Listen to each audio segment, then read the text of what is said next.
E nossas aulas continuam, só porque agora de modo virtual. Revolução Russa. Lembrando que revolução é tudo aquilo que provoca mudança, transformação. Toda guerra é uma revolução, mas nem toda revolução é uma guerra.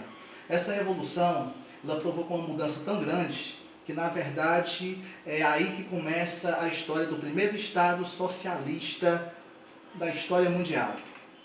Vejamos, o maior motivo que provocou a Revolução Russa, teve vários, no entanto, a participação da Rússia na Primeira Guerra Mundial foi determinante para estourar essa grande revolução. Assim, antes da Rússia fazer a sua revolução, lembrando que era um império gigantesco, né, que reprimia, que assim, deixava muita gente na miséria, né, em condições péssimas de vida, várias nacionalidades eram oprimidas. Lembrando que a Rússia, antes da Revolução, era uma monarquia absolutista, muito parecido como o que acontecia lá na Idade Média durante o feudalismo. Tá? Quem governava a Rússia era o czar Nicolau II. Pois bem, então o povo não tinha liberdade, existia muita censura, não tinha liberdade de expressão, liberdade de pensamento. Quem mandava em tudo era o czar, ficava lá no topo da pirâmide de sua família. Depois o clero ortodoxo, czar e clero, só ostentação juntamente com a nobreza, tá? Não trabalhava, não pagava impostos, só vida boa. Já quem carregava a sociedade nas costas eram justamente os servos, e ainda tinha escravidão também, tá? O que acontece? Vamos ver aqui, diante disso estouraram algumas rebeliões, a servidão, né? A escravidão só vai ser abolida em 1861, e assim, muitas pessoas deixaram o campo e foram para as cidades.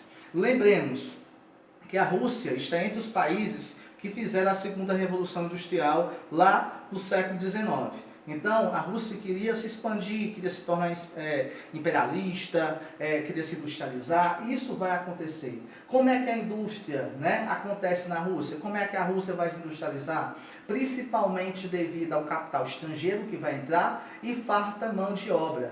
Só porque entendemos o seguinte, esses operários que vão trabalhar nessas indústrias vão viver assim miseravelmente, péssimas condições de vida, tá? E assim, vão se revoltar na forma de passeata, de greve, enfim, só porque reprimidos de forma violenta.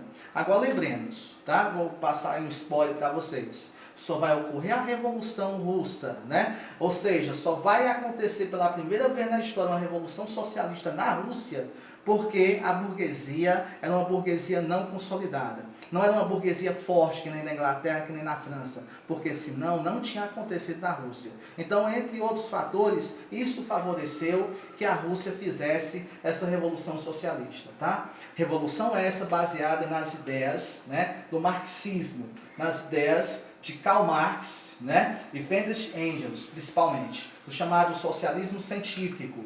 É importante entendermos que essas ideias baseadas na obra O Capital, de Karl Marx, e o Manifesto Comunista, que era dos dois. Karl Marx dizia que a história era resultado da luta de classes, que tinha que derrubar o capitalismo, instalar uma ditadura do proletariado, para depois se chegar ao comunismo. Então o socialismo seria um meio para se chegar ao comunismo. Lembremos da teoria da vaca, que no capitalismo a vaca é minha, propriedade privada, no socialismo a vaca é do Estado, o Estado é quem governa, quem desapropria a propriedade privada, e no comunismo a vaca é nossa. No entanto, nunca se chegou ao comunismo. Essa ideia de acabar com as classes sociais e chegar em igualdade, né, nunca aconteceu. Então não podemos entender a Rússia como um país que vai se tornar comunista de fato. Vai chegar ao socialismo, comunismo de jeito nenhum.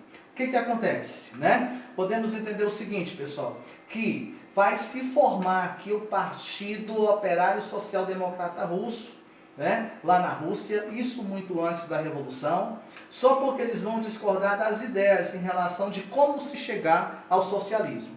Aí vejamos aqui, né? Os mencheviques acreditam que dá para se chegar ao socialismo por meio das eleições. Já os bolcheviques, que é liderado aqui por Vladimir Lenin, lembre-se desse nome, Vladimir Lenin, defende uma luta revolucionária, defende uma ditadura do proletariado, como já pregava Karl Marx, né? E aí o que acontece? A maioria vai ficar com as ideias de Lenin, por isso bolchevique, que significa maioria no russo, e a minoria vai ficar com as ideias que precisa se dar eleição para se chegar ao socialismo, por isso o nome menchevique.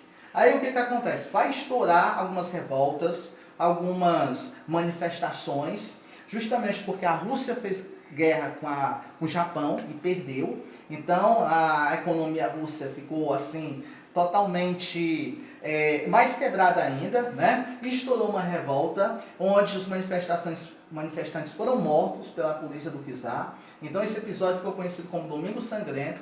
Aconteceram revoltas no campo, pelos camponeses, os operários também na cidade, os marinheiros, lá na manifestação do encouraçado Potemkin, que foi violentamente reprimido, enfim. Então, outro fato aqui que deixa a população insatisfeita é que a Rússia entrou na Primeira Guerra Mundial. Aí vejamos, né? O povo russo queria paz, terra e pão. Queria paz, que a Rússia saísse da guerra, terra, reforma agrária para poder produzir, queria terra, e pão, alimento, porque vivia passando fome.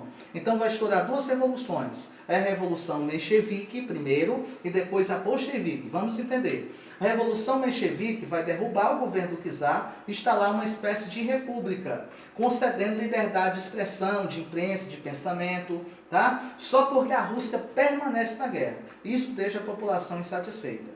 Tá? No entanto, né, vai favorecer a vinda de Lenin para a Rússia, porque Lenin estava no exílio. Né? Lenin conseguiu voltar justamente devido a essa liberdade de imprensa, ou anistia, o perdão de quem estava fora, enfim. Aí o que vai acontecer? Né? É o momento onde os bolcheviques vão tomar o poder. Os bolcheviques vão derrubar os mencheviques e tomar o poder. Então entenda, Revolução de Fevereiro de 1917, Revolução Menchevique. Revolução de outubro de 1917, Revolução Bolchevique. É a Revolução Bolchevique que vai ser a revolução que vai instalar o socialismo na Rússia pela primeira vez na história. Tá? Aí o que acontece? O governo de Lenin tira a Rússia da guerra, Vladimir Lenin. Ele distribui terra aos camponeses, ele vai estatizar indústrias, os bancos e as estradas, comprometeu, vai separar a igreja do Estado, o Estado agora vai ficar numa posição muito superior à igreja, e o czar, né, acaba sendo fuzilado por sua família, então isso deixa de lado qualquer esperança da monarquia voltar. Né? Aí o que acontece? Muitos não concordam com as ideias de Lenin, então vai estourar uma guerra civil. De um lado o exército vermelho, dos bolcheviques, né, dos operários, dos camponeses, dos sovietes, que são os conselhos de trabalhadores, por isso o nome União Soviética, em 1922 vai se tornar União Soviética, e o Exército Branco, que é o exército dos mencheviques, dos donos de terra, que não quer perder suas terras, do clero, também não quer perder seus privilégios, enfim, dos czaristas, que são os monarquistas, e das potências estrangeiras que querem não deixar que a Rússia se torne socialista. Enfim, então vai estourar essa guerra civil. Quem vai vencer na realidade é o exército vermelho, né, o exército bolchevique. Daí, né, o que acontece? Lenin começa a governar de fato porque vence a guerra e coloca suas ideias em prática. Uma das ideias é a nova política econômica, né, baseada em quê? Em colocar elementos capitalistas dentro do socialismo para poder recuperar a economia. Isso faz com que a Rússia comece realmente a progredir, né? Como ele mesmo dizia, um passo para trás para dar dois passos para frente. Então a Rússia começa a progredir, né? Começa a melhorar de situação econômica. Tá? Essa imagem é alusão a dizer, no caso, que comunista come criancinha. Né? É porque na verdade a fome era tão grande antes da Revolução que muitas crianças que acabavam morrendo e alguns adultos acabavam servindo de alimento para os demais. Enfim, então, o que vai acontecer aí? Isso aqui, lembre-se desses nomes. Quando Lenin morre, né, há uma disputa muito grande dentro do Partido Comunista. De um lado, Trotsky, que defende que a revolução tem que se estender para outros países, e Stalin, que defende que tem que continuar em um só país, ou seja, só na União Soviética. Quem vai vencer é Stalin, que foi chefe do Exército Vermelho, vai vencer Trotsky, manda assassinar Trotsky, inclusive em 1940, todos os seus opositores são perseguidos, e, no caso, Stalin, né, que é quem vai vencer a disputa, vai colocar um regime totalmente totalitário na Rússia, né? A Rússia, chamado de stalinismo, porque agora não é a Rússia mais, é a União Soviética, então é o chamado stalinismo, onde se baseará em muita perseguição. Eu coloquei algumas imagens do socialismo atualmente, né? Como a Coreia do Norte, com Kim Jong-un, né? Como a gente já ouviu falar assim, que é muito atual, depois a gente aborda mais esse assunto. Enfim, a ideia do stalinismo, ditadura totalitária, eliminação da oposição, expurgo, né? Quem fosse contra era expulso do país, prisões, torturas, enfim. Então, ele vai conseguir, por meio dos planos quinquenais, levantar a economia da Rússia, né? Que não é mais Rússia, é a União Soviética, e logo, logo, em 2 décadas, a União Soviética se torna uma das potências mundiais, né? Como a gente vai ver mais na frente. Enfim, então a ideia era essa, né? Falar um pouquinho sobre a Revolução Russa. Depois a gente resolve algumas questões. Até logo.